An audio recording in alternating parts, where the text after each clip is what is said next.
Karamazov by Fyodor Mikhailovich Dostoevsky. Translated by Constance Garnett. Book 3.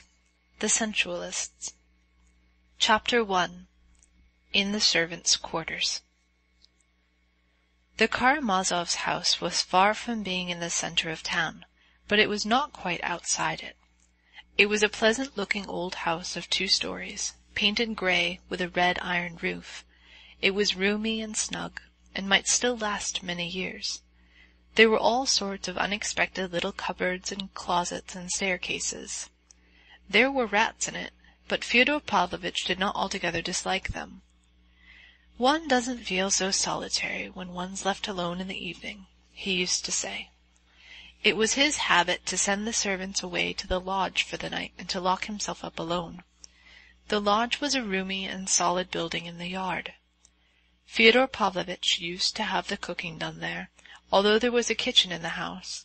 He did not like the smell of cooking, and winter and summer alike the dishes were carried in across the courtyard. The house was built for a large family. There was room for 5 times as many, with their servants, but at the time of our story there was no one living in the house but Fyodor Pavlovich and his son Ivan. And in the lodge there were only 3 servants, old Grigory and his old wife Marfa, and a young man called Smerdyakov. Of these 3 we must say a few words. Of old Grigory we have said something already. He was firm and determined, and went blindly and obstinately for his object, if once he had been brought by any reasons, and they were often very illogical ones, to believe that it was immutably right. He was honest and incorruptible. His wife, Marfa Ignatyevna, had obeyed her husband's will implicitly all her life, yet she had pestered him terribly after the emancipation of the serfs. She was set on leaving Fyodor Pavlovich and opening a little shop in Moscow with their small savings. But Grigory decided then, once for all, that the woman's talking nonsense, for every woman is dishonest, and that they ought not to leave their old master, whatever he might be, for what was now their duty. "Do you understand what duty is?" he asked Marfa Ignatyevna. "I understand what duty means, Grigory Vasilyevich, but why it's our duty to stay here I shall never understand," Marfa answered firmly. "Well, don't understand then, but so it shall be, and you hold your tongue." And so it was. They did not go away, and Fyodor Pavlovich promised them a small sum for wages, and paid it regularly. Grigory knew, too, that he had an indisputable influence over his master. It was true, and he was aware of it. Fyodor Pavlovich was an obstinate and cunning buffoon, yet though his will was strong enough, in some of the affairs of life, as he expressed it, he found himself, to his surprise, extremely feeble in facing certain other emergencies. He knew his weaknesses and was afraid of them. There were positions in which one has to keep a sharp lookout, and that's not easy without a trustworthy man, and Grigory was a most trustworthy man. Many times in the course of his life, Fyodor Pavlovich had only just escaped a sound thrashing through Grigory's intervention, and on each occasion the old servant gave him a good lecture. But it wasn't only thrashings that Fyodor Pavlovich was afraid of. There were graver occasions, and very subtle and complicated ones, when Fyodor Pavlovich could not have explained the extraordinary craving for someone faithful and devoted, which sometimes unaccountably came upon him all in a moment. It was almost a morbid condition, corrupt and often cruel in his lust, like some nauseous insect. Fyodor Pavlovich was sometimes, in moments of drunkenness, overcome by a superstitious terror and a moral convulsion which took an almost physical form. "My soul simply quaking in my throat at those times," he used to say. At such moments he liked to feel that there was near at hand, in the lodge if not in the room, a strong, faithful man, virtuous and unlike himself, who had seen all his debauchery and knew all his secrets, but was ready in his devotion to overlook all that, not to oppose him, above all not to reproach him or threaten him with anything, either in this world or in the next, and in case of need to defend him. From whom? From somebody unknown, but terrible and dangerous. From what he needed was to feel that there was another man, an old and tried friend, that he might call him in his sick moments, merely to look at his face, or perhaps exchange some quite irrelevant words with him. And if the old servant were not angry, he felt comforted, and if he were angry, he was more dejected. It happened even, very rarely, however, that Fyodor Pavlovitch went at night to the lodge to wake Grigory and fetch him for a moment. When the old man came, Fyodor Pavlovitch would begin talking about the most trivial matters, and would soon let him go again, sometimes even with a jest. And after he had gone, Fyodor Pavlovitch would get into bed with a curse, and sleep the sleep of the just. Something of the same sort had happened to Fyodor Pavlovitch on Alyosha's arrival. Alyosha pierced by his heart, by living with him, seeing everything and blaming nothing. Moreover, Alyosha brought with him something his father had never known before, a complete absence of contempt for him, and an invariable kindness, a perfectly natural, unaffected devotion to the old man who deserved it so little. All this was a complete surprise to the old profligate, who had dropped all family ties. It was a new and surprising experience for him, who had till then loved nothing but evil. When Alyosha had left him, he confessed to himself that he had learnt something he had not till then been willing to learn. I have mentioned already that Grigory had detested Adelaida Ivanovna, the first wife of Fyodor Pavlovitch, and the mother of Dmitri, and that he had, on the contrary, protected Sofya Ivanovna, the poor crazy woman, against his master and anyone who chanced to speak ill or lightly of her. His sympathy for the unhappy wife had become something sacred to him, so that even now, 20 years after, he could not bear a slighting allusion to her from anyone, and would at once check the offender. Externally, Grigory was cold, dignified, and taciturn, and spoke, weighing his words without frivolity.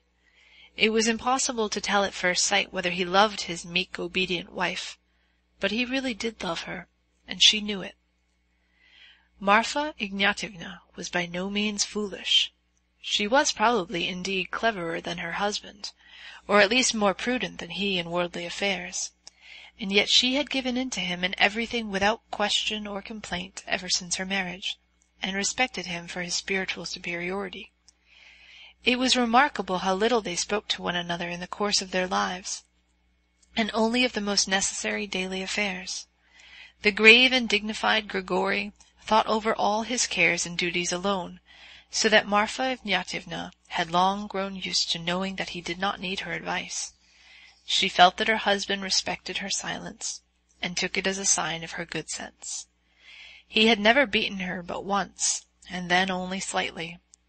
Once during the year after Fyodor Pavlovitch's marriage with Adelaida Ivanovna, the village girls and women, at times serfs, were called together before the house to sing and dance. They were beginning in the green meadows, when Marfa, at that time a young woman, skipped forward and danced the Russian dance, not in the village fashion, but as she had danced it when she was a servant in the service of the rich Musov family, in their private theatre, where the actors were taught to dance by a dancing master from Moscow. Grigory saw how his wife danced, and an hour later at home in their cottage he gave her a lesson, pulling her hair a little. But there it ended. The beating was never repeated, and Marfa Ignatyevna gave up dancing.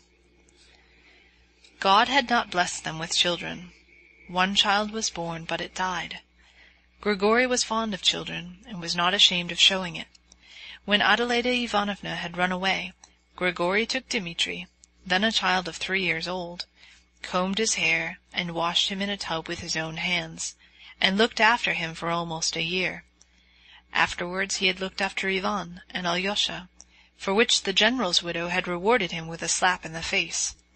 But I have already related all that. The only happiness his own child had brought him had been in the anticipation of its birth. When it was born he was overwhelmed with grief and horror. The baby had 6 fingers. Grigory was so crushed by this that he was not only silent till the day of the christening, but kept away in the garden. It was spring, and he had spent 3 days digging the kitchen garden.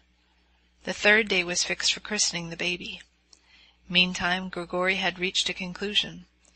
Going into the cottage where the clergy were assembled and the visitors had arrived, including Fyodor Pavlovitch, who was to stand godfather, he suddenly announced that the baby ought not to be christened at all. He announced this quietly, briefly, forcing out his words, and gazing with dull intentness at the priest. "Why not?" asked the priest with good-humored surprise. "Because it is a dragon," muttered Grigory. "A dragon? What dragon?" Grigory did not speak for some time. "It's a confusion of nature," he muttered vaguely, but firmly, and obviously unwilling to say more. They laughed, and of course christened the poor baby. Grigory prayed earnestly at the front, but his opinion of the newborn child remained unchanged. Yet he did not interfere in any way. As long as the sickly infant lived, he scarcely looked at it, tried indeed not to notice it, and for the most part kept out of the cottage. But when, at the end of a fortnight, the baby died of thrush, he himself laid the child in its little coffin, looked at it in profound grief, and when they were filling up the shallow little grave, he fell on his knees and bowed down to the earth. He did not for years afterwards mention his child, nor did Marfa speak of the baby before him, and even if Grigory were not present, she never spoke of it above a whisper. Marfa observed that, from the day of the burial, he devoted himself to religion, and took to reading the lives of the saints, for the most part sitting alone and in silence, and always putting on his big, round, silver-rimmed spectacles. He rarely read aloud, only perhaps in Lent.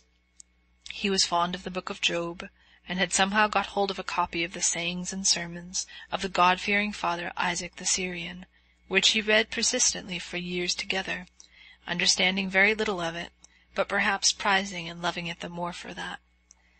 Of late he had begun to listen to the doctrines of the sect of Flagelants, settled in the neighborhood.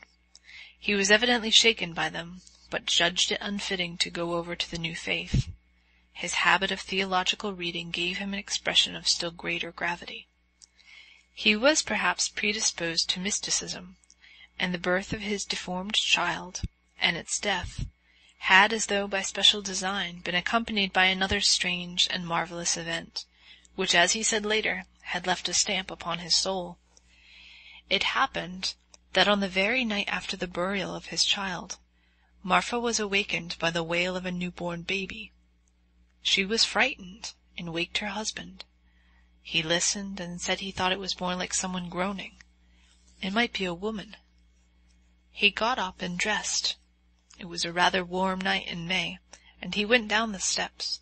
He distinctly heard groans coming from the garden, but the gate from the yard into the garden was locked at night, and there was no other way of entering it, for it was enclosed all around by a strong high fence.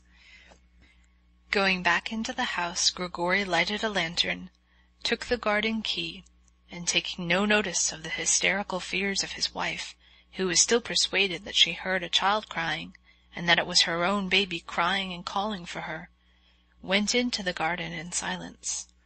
There he heard at once that groans came from the bathhouse that stood near the garden gate, and that there were groans of a woman. Opening the door of the bathhouse, he saw a sight which petrified him. An idiot girl, who wandered about the streets and was known to the whole town by the nickname of Lizaveta Smerdyachka, Stinking Lizaveta, had gone into the bathhouse and had just given birth to a child.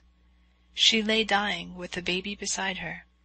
She said nothing, for she had never been able to speak, but her story needs a chapter to itself. This ends Chapter 1.